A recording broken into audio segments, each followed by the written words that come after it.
you see that? Yes, yes, yes, right.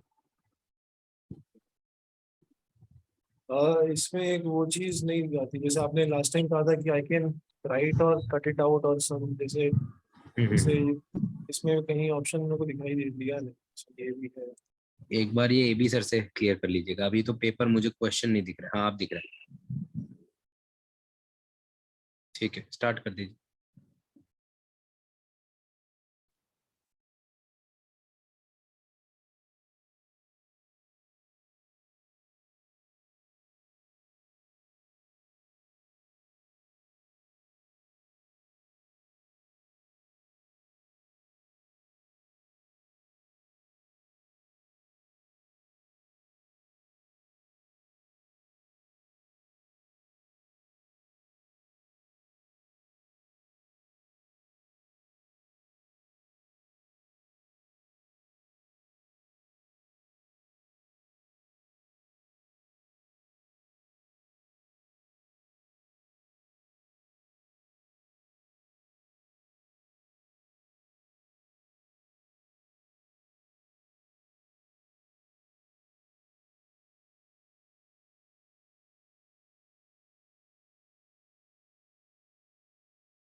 Complete हो गया आदित्य? नहीं सर, अभी 2 क्वेश्चन और। ओके।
डन।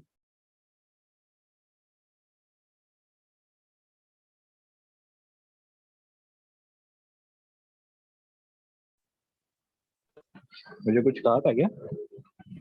हाँ, आपने सेशन में के जो practice के उसके बारे में बताओ। हेलो, नॉइस आ रहा है बहुत।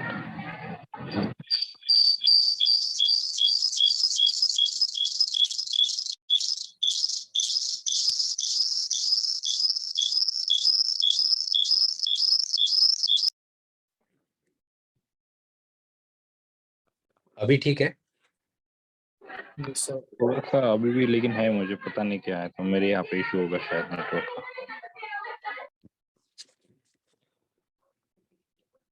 अच्छा, तो जो इनके क्वेश्चन के ऑब्जर्वेशंस है वो बता दीजिए। मैंने शुरू के 7-8 क्वेश्चन देखे।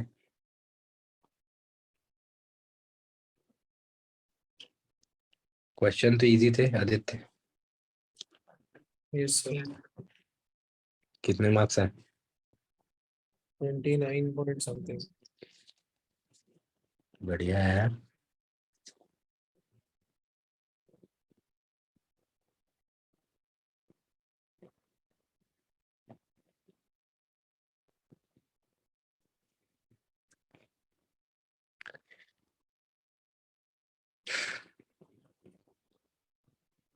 एक दो तीन, 4 क्वेश्चन गलत है, हाँ? यस सर, जिसमें से एक लास्ट मोमेंट भी किया था वो गलत था। तो छोड़ देते उसको। सर ऐसा था कि एक ऑप्शन पता था कि हाँ ये गलत है, दूसरे में कंफ्यूजन। मतलब इसमें पेपर में ऐसे हुआ कई बार स्टेटमेंट में, जैसे कि स्टेटमेंट डज नॉट से कि ये होगा ही होगा, but there is a situation then in which it might happen, क्योंकि मे भी नहीं लिखा और ऑलवेज या मस्ट भी नहीं लिखा, तो हम्म। वैसे हो रहा था कुछ। अच्छा, देखिए पहली बात तो again, last suggestions have not been implemented.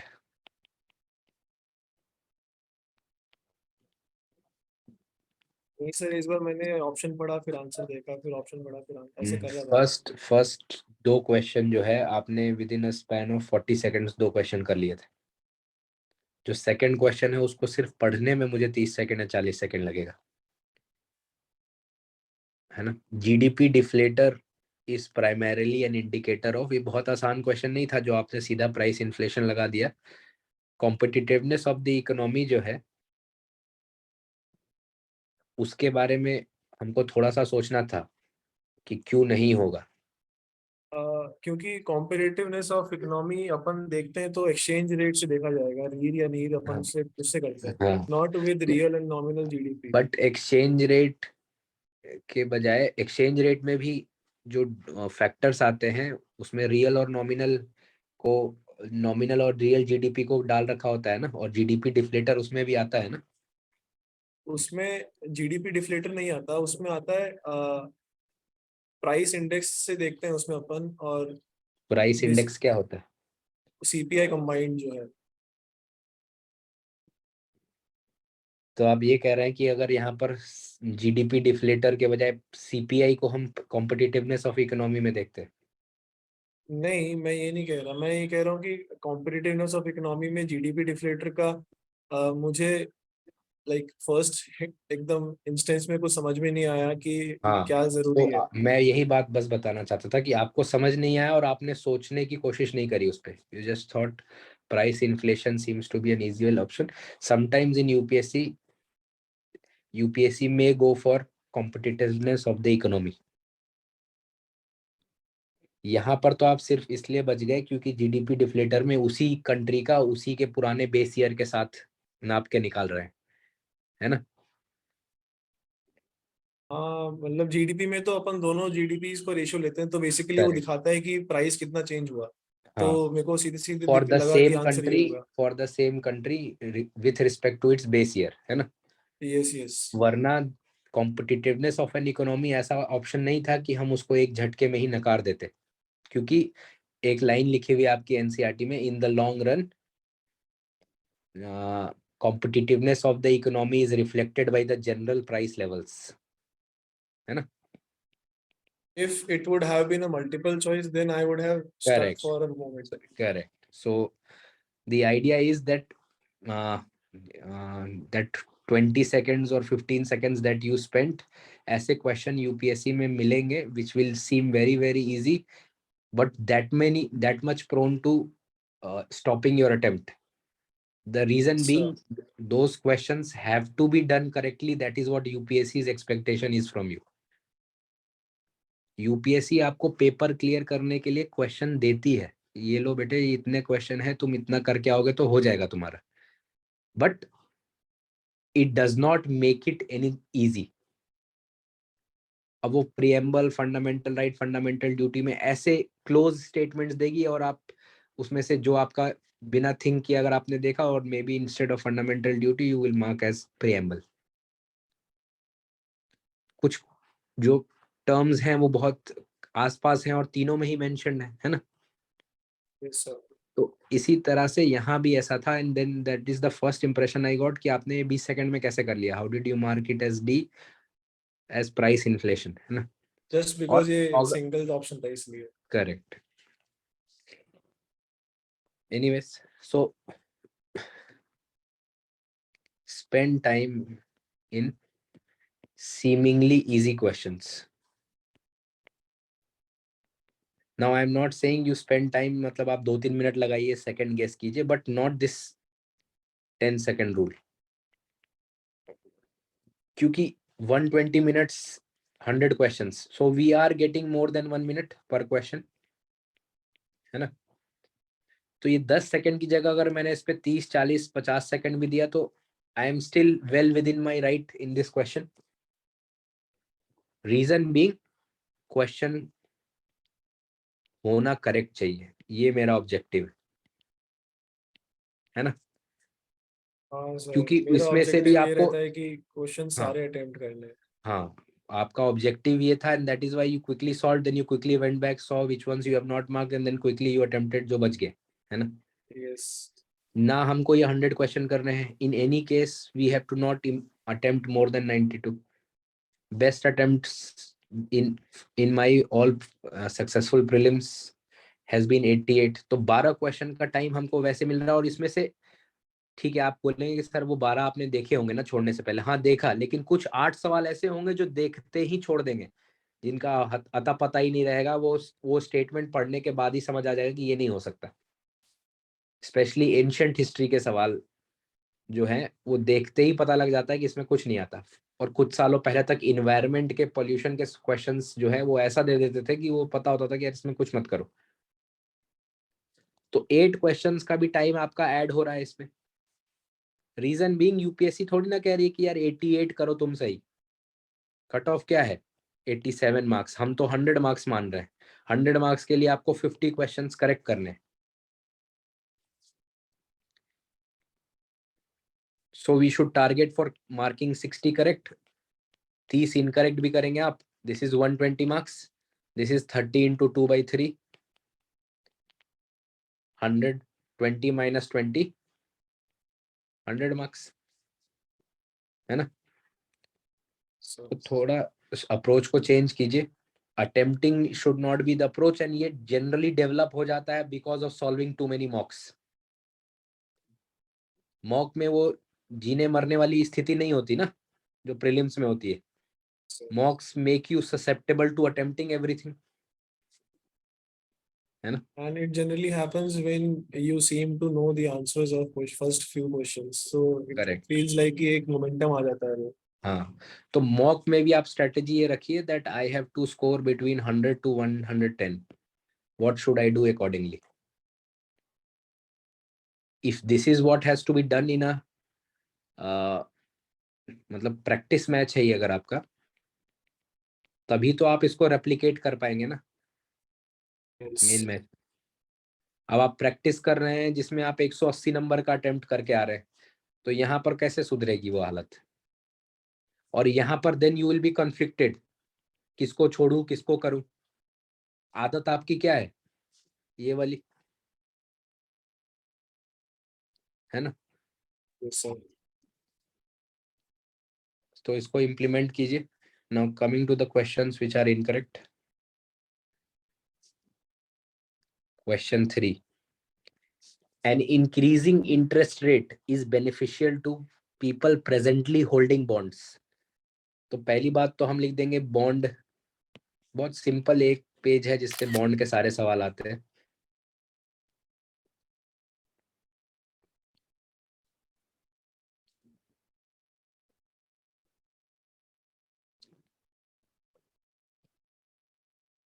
An increasing rate of interest is beneficial to present bond holders। तो बॉन्ड की जो प्राइस है that is inversely proportional to The yield of the or the market interest, market rate of interest। हाँ, Yes. Bond की price को yield कह सकते हैं। So market rate of interest अगर बढ़ रहा है, प्रेजेंट बॉन्ड होल्डर्स जो है इन्होंने हो सकता है 90 रुपए में खरीदा हो, मार्केट रेट बढ़ गया तो ये 90 होगा या 89 होगा, 88 होगा, कम हो जाएगा, कम होगा, तो इनको फायदा है क्या, नुकसान है तो। नुकसान है। प्रोस्पेक्टिव जो बॉन्ड होल्डर्स हैं उनके लिए फायदा है, जो नए खरीदने वाले हैं उनको बॉन्ड अभी सस्ता मिल जाएगा, बाद में मार्केट रेट ऑफ इंटरेस्ट घटेगा तो उनको they will have capital gains on their bond, है ना। तो फर्स्ट स्टेटमेंट जो है it is asking correct, first statement is incorrect. बचता ही नहीं यार इसमें तो कुछ, क्या। Now a lower inflation level is beneficial to deposit holders. आपने अपने बैंक के सेविंग खाते में, करंट खाते में, करंट में तो कुछ इंटरेस्ट मिलता नहीं, सेविंग खाते में मान लीजिए 1000 रुपए रखा है, इस पे आपको generally the interest deposit interest rate given by banks is 4 to 6%, है ना, एनुअली यही मिलता है लगभग। बहुत लॉन्ग टर्म करिएगा या जो नए बैंक है, आड़े टेढ़े बैंक है, Kotak bank, yes bank, they will be giving you, promising you more, वो भी फिक्स्ड वाले में। फिक्स्ड मतलब ऐसा भी नहीं 5 साल वाला, थोड़ा सा ज्यादा समय के लिए, 90 दिन के लिए, इस तरह के लिए, तो आपको 4 से 6% होगा। बेस्ट केस सिनेरियो जो हर जगह मिलता है वो 4% या उससे कम। आपको इस पे सेविंग पे इंटरेस्ट मिल रहा है 4%, दिस इज योर अर्निंग। और इन्फ्लेशन इकोनॉमी में क्या है, even if we consider RBI का ही ब्रैकेट, तो 4 + -2%, है ना। तो अगर ये 4 + 2 है तो आप कमा रहे थे 4% पे और गंवा रहे हैं 6% पे, तो ये 1000 रुपए जो आपने जमा किया है एक्चुअली में ये कितना हो गया, कम हो गई वैल्यू। 998 रुपए हो गया। बट अगर इन्फ्लेशन लो है, 2% है, तो 4 और 2 में से 2%, तो ये हो जाएगा 1002 रुपए, है ना। तो हमने लास्ट टाइम भी डिस्कस किया था, इन्फ्लेशन इकोनॉमिक्स को यार ऐसे कर दो कि नंबर्स में पता चल जाए, ऐसी क्लैरिटी हो जाए कि मैं नंबर लगाऊं और I can understand the concepts through varying the numbers, है ना। So lower interest level is, yes it is beneficial, a higher interest rate is beneficial to bank. Higher interest level is how beneficial to banks? भाई bank के पास savings का पैसा है 1000 रुपए, ठीक, आपने दिया आदित्य, पंकज सर गए लोन लेने, इस पे आपको बैंक कितने रुपए दे रहा है, 4%। बैंक हैज टू पे 1004 rupees to you. Pankaj sir went, he took a loan, now minimum loan कितने परसेंट मिलेगा, suppose if we are talking about personal loan, so it will begin above 11-12%, है ना। तो 11 या 12% पे आप पंकज सर को लोन मिला। Bank is earning here, suppose 1000 पे उनको लोन दिया, तो बैंक इज अर्निंग 1011, यानी 11 rupees bank is earning, 4 rupees it is giving you. और ये जितना इंटरेस्ट रेट हाई होगा उतना ही लोन का रेट हाई होगा, क्योंकि उतना ही आरबीआई मॉनेटरी पॉलिसी को,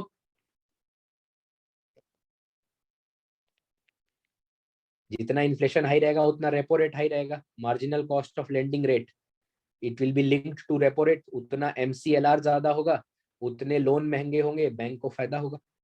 आपको 4 रुपए दे रही है, 11 रुपए, बैंक को 7 रुपए का फायदा हो गया, है ना। Yes sir. So option 2 and 3 are correct. Next कौन सा है जो गलत बना है आपका, 4। Fiscal deficit always leads to inflation in the economy, ठीक। आपने इसको क्या लगाया इसका आंसर, बी लगाया। डी लगाया, बी बी। बी, बी, अच्छा 2 सही है। तो पहले वाले में कोई दिक्कत नहीं है कि fiscal deficit always will not lead to inflation, for a Yes, simple sir. Reason. Fiscal deficit का बहुत सिंपल सा मतलब क्या है, इट इज बोरोइंग, है ना। एक्सपोर्ट इंपोर्ट में कितना चेंज है इसमें? नहीं, fiscal deficit means borrowing, fiscal deficit क्या है? सरकार का रिसीट्स और पूरा एक्सपेंडिचर्स। हाँ सरकार के एक्सपेंडिचर और रिसीट्स का difference, yes that sir, difference is financed by. Borrowings. हाँ बट अब ये सरकार मान लीजिए इसको कैपिटल एक्सपेंडिचर में लगा देती है, रोड बनाने में, लोन देने में, जो कि इसको बहुत लॉन्ग टर्म तक रिटर्न देंगे। GDP suppose starts growing because of this eight 7%, जो उसको बोरोइंग मिली है, सरकार को बोरोइंग सस्ते में मिलती है 4% पे। Now in this case will it lead to inflation? नहीं सर। नो। ऑल्सो अगर सरकार बहुत ज्यादा बोरो कर रही है, so private sector is not borrowing, crowding out effect कहते हैं इसको। Yes sir. अब मार्केट में इसलिए पैसा कम है, तो इन्फ्लेशन बढ़ेगा कि घटेगा? कम रहेगा सर। हाँ कम होगा, बट जनरली जो है सरकार बोरो करके स्पेंड करती है, इसकी वजह से फिस्कल डेफिसिट में इन्फ्लेशन बढ़ जाता है, स्पेशली अगर फिस्कल डेफिसिट को इन्होंने रेवेन्यू एक्सपेंडिचर के लिए लिया हो। आपकी मान लीजिए सरकार ने सैलरी बढ़ाने के लिए सबको DA TA DA travel allowance, dearness allowance ये बढ़ा दिया, तो आपका नेट डिस्पोजेबल इनकम बढ़ गया ना? सर यस और नो? पैसा बढ़ गया, इसके अगेंस्ट कुछ प्रोड्यूस हुआ है क्या? कुछ करनी चाहिए। नहीं। So too much money is chasing low production. Too few goods. This is the benchmark definition of inflation. so fiscal deficit always leads to inflation in the economy is not correct. तो हमको पूछा है true, it is not true, तो 1 तो नहीं होना चाहिए option में, तो या तो बी होगा या डी होगा। Supply side bottlenecks in the economy are caused by low fiscal deficit. Supply side bottlenecks are caused by low fiscal deficit. See, supply side bottlenecks का मतलब प्रोडक्शन नहीं हो रहा है ना? Yes sir. प्रोडक्शन नहीं होने का कारण फिस्कल डेफिसिट होगा, ये कैसे तय होगा? मान लीजिए कि supply side bottlenecks are because of several reasons. For example market sentiment जो है वो ये है कि there is deflation in the economy, manufacturers are not producing, there is NPA, मान लीजिए there is covid, all these are supply side this was the bottlenecks. Last question which I attempted. मुझे इसी में डाउट था कि हाँ there might be a slightest हाँ, chance. Are caused के बजाय वन ऑफ द कॉजेज होता ना। हाँ, स्टेटमेंट में मेरे को लगा कि आर कॉज तो हो सकता है, मतलब देयर इज, ऐसे ऐसे डिनाई नहीं कर सकता कि नहीं होगा। See, we have to see whether this statement is 100% correct. That is not the case. This statement is not yes, yes, 100% not correct. 100% correct. Yes. हाँ, तो हम नेगेटिव में तो इसको यूज कर लेते हैं, क्योंकि हमको इसका पता है कि एक दो एग्जांपल्स पता है जिसमें ये स्टेटमेंट करेक्ट नहीं है। तो in such cases we will not mark it as correct. Even if this statement is 40% 50% correct, it is 50% incorrect. Answer क्या होगा? डी। तो 50% चांसेस पे भी अपन हटा देंगे इसको। देखिए उसके काउंटर में आपको एक भी एग्जांपल अगर पता हो कि इस केस में ये ऐसा हो सकता है। हाँ, वो बहुत फार फेच्ड सोचना पड़ेगा। हाँ।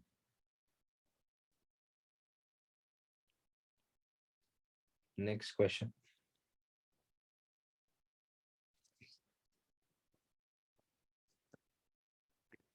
Question 5. Which of the following situations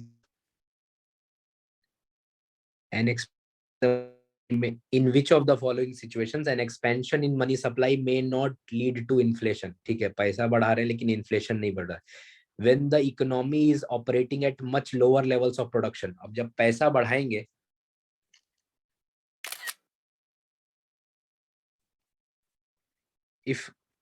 if we are increasing the money and economy is operating at a much lower level of production,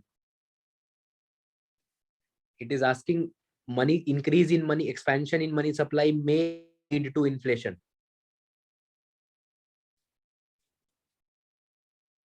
So when the economy is operating at a much lower level of production than its capacity. अब ये misleading statement है थोड़ा. Both of them can be correct. This statement can be right also. This statement can be wrong also. Yes, sir. Now the assumption is that if it is much lower level of production, this increase in money supply is being used for expanding production. अभी it is operating at much lower production, but money supply expand करने के बाद क्या कर रहे हैं? अगर money supply expand करने के बाद भी much lower level of production हुआ, then inflation will Yes, increase. Only increase. case in which it will not increase if the production but- level is increasing. हाँ, तो but ये उन्होंने पूछा था may. So which of these may not lead to inflation, although it is not a very UPSC level question, to be very fair to assessment of this question, because there is a very high probability that इन दोनों statements को अगर हम combine करेंगे कि much lower level of production than its capacity है, how are we assuming that expansion of money supply will lead to higher production? Only in that case it will not lead to inflation, है ना? So while attempting, I suppose I assume that the statement in which lower level of production is there, so it will remain. And if in that situation I increase the money supply, so it will definitely lead to inflation. हाँ, In the first instance, because production level will take time, and in the day 1 and day 2, inflation will rise definitely. हाँ, they on balance of things, this statement is more wrong than it can be right. If I were Yes, to sir. mark it, I would mark it as incorrect. Yes, sir. क्योंकि अगर हम theoretically concept पे जाए, lower level of production means there is too less goods. Expansion in money supply, too much money. अब आप ये जो statement दे रहे हैं, आप हमसे कैसे एक्सपेक्ट कर रहे हैं कि the economy may increase its level of production? That is not necessary, है ना? हो सकता है in टेक्नोलॉजिकली such- एडवांस्ड ही नहीं हो. Yeah, so in भाई such मैंने type of मान questions, लीजिए मैंने खेती, आपके पास 1 बीघा जमीन है, मैंने आपको 1 करोड़ रुपए दे दिया, आप क्या कर लोगे उस जमीन में? sir, waste है. हाँ, तो if there is low R&D, if the economy is in primary sector, etc., so we cannot then say कि नहीं, वो पैसा बढ़ाने से lower level of production increase हो जाएगा immediately. When the supply of goods meets the demand posed by extra money supply, ये ठीक है ना? Yes, sir. Demand supply curve जो है वो आपस में चेंज होता रहेगा, तो नया price level will remain the same. Sorry, इसमें अलग अलग हो गया. Basically so if this is increasing, this has also increased, price level remains Same.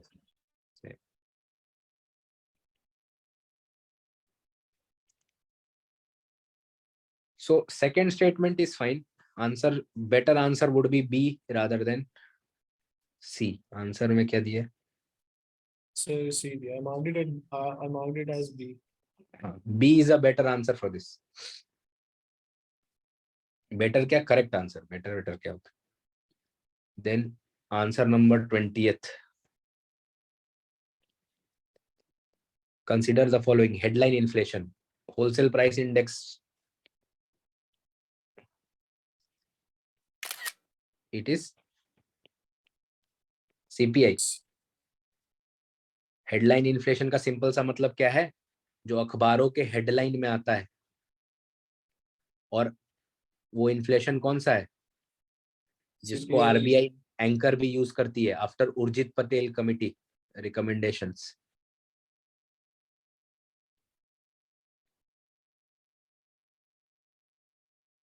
So it decided to use CPI as nominal anchor. WPI is used by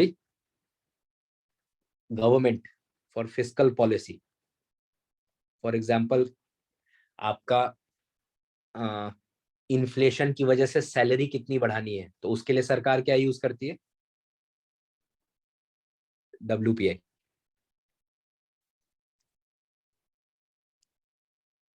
It excludes the prices of food and fuel that constitute the volatile. ठीक है.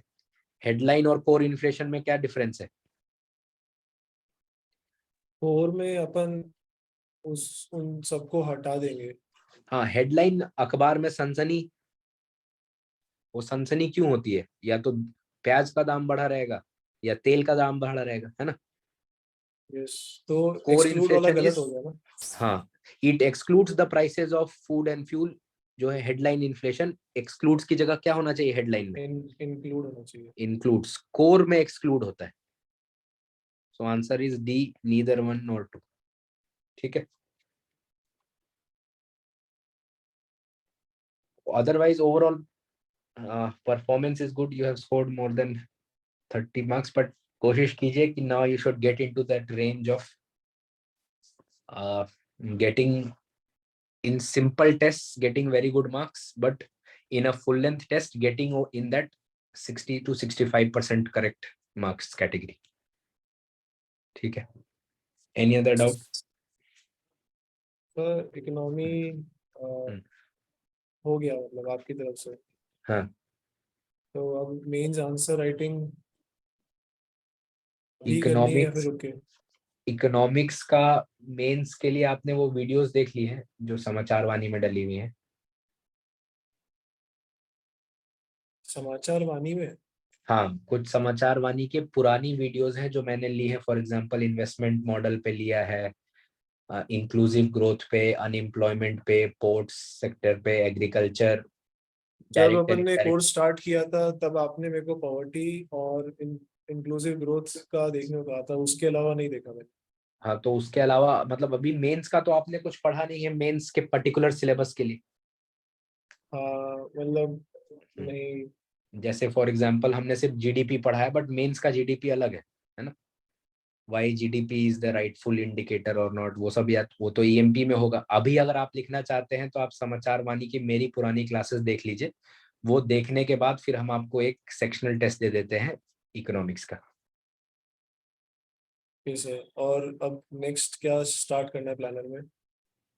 पहले तो आपको अभी आप कह रहे हैं कि इकोनॉमिक्स का मेंस करेंगे आप। अगर वो आप अभी नहीं कर रहे हैं, if you want to wait for economics EMP to start, in हाँ सर, दैट फिर ऐसे केस, कर लेते हैं। हाँ, इन दैट केस हमने इकोनॉमी किया है प्लानर में, और उससे पहले this was our first planner only, है ना। Yes yes.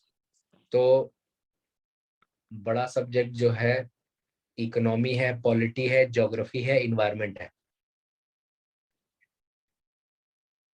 तो ज्योग्राफी और इन्वायरमेंट तो आप कह रहे थे कि यू आर गुड एट, है ना। रिवाइज करना बाकी है, बट हाँ ऐसे क्लियर है कंसेप्ट। ठीक है, तो ज्योग्राफी को स्टार्ट कर दीजिए।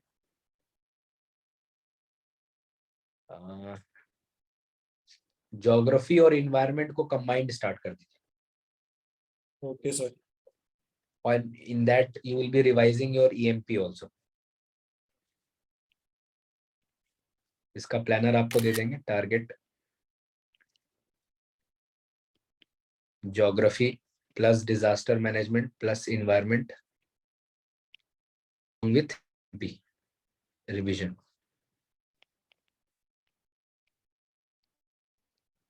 ठीक है।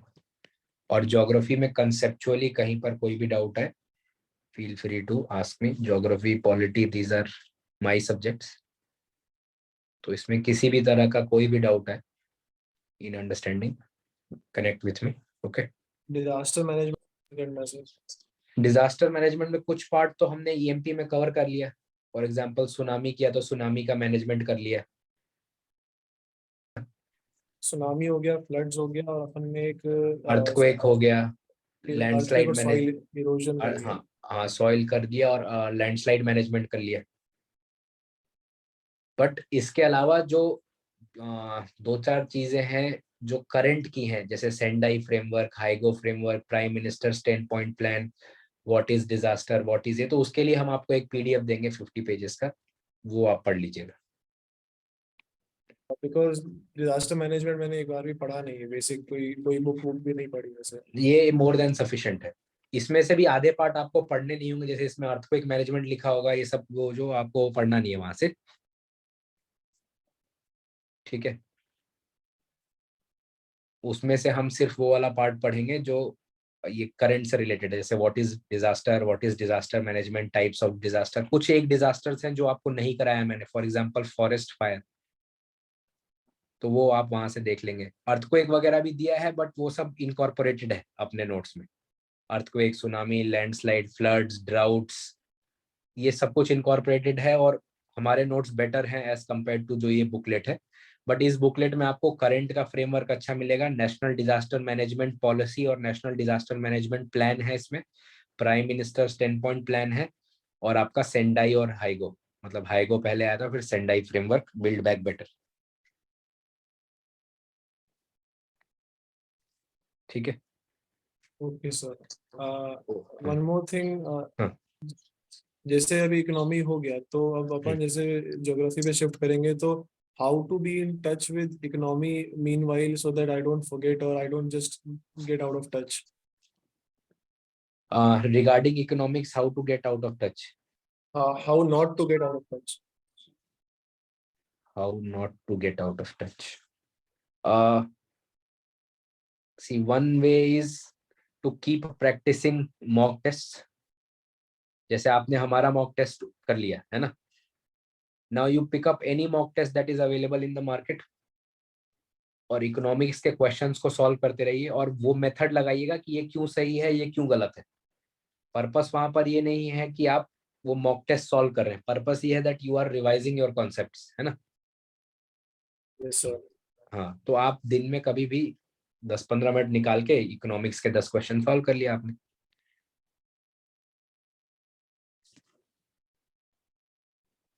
ठीक है। Yes sir.